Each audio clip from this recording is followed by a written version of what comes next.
Quitting smoking often feels much harder than people expect, not because of nicotine alone, but because smoking becomes part of who you are. Many people are surprised when quitting feels personal, emotional, and deeply uncomfortable, almost like losing a piece of themselves. Before we continue, follow this channel now, because if you skip this moment, the algorithm might never show you this again. Smoking slowly turns into a structure in your life. It becomes how you start your day, how you take breaks, how you calm down, and how you reward yourself. Over time, cigarettes stop being just a habit and begin to function as a reliable system for managing stress, boredom, and emotional discomfort. When you quit smoking, you don't just remove nicotine from your body. You remove routines, certainty, and a familiar response to discomfort. This sudden absence creates a psychological gap, and the brain reacts strongly to that gap because it prefers predictability and structure.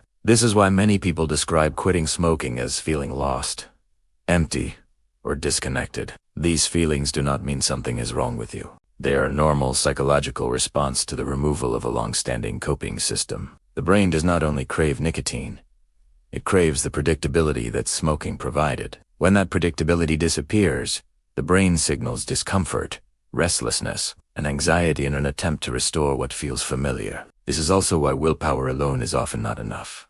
Willpower can resist urges temporarily, but it cannot replace the structure that smoking once provided. Without a replacement system, the brain searches for the fastest way to reduce discomfort, which often leads back to smoking. To move forward, the goal is not to simply endure cravings, but to rebuild structure in a healthier way. This means creating replacement routines that offer pause, relief, and consistency. These routines do not need to be perfect, but they must be predictable. Simple actions like stepping outside for fresh air, practicing slow breathing, stretching, walking, or holding a physical object can help recreate the sense of pause that smoking once provided. What matters most is repetition, not intensity.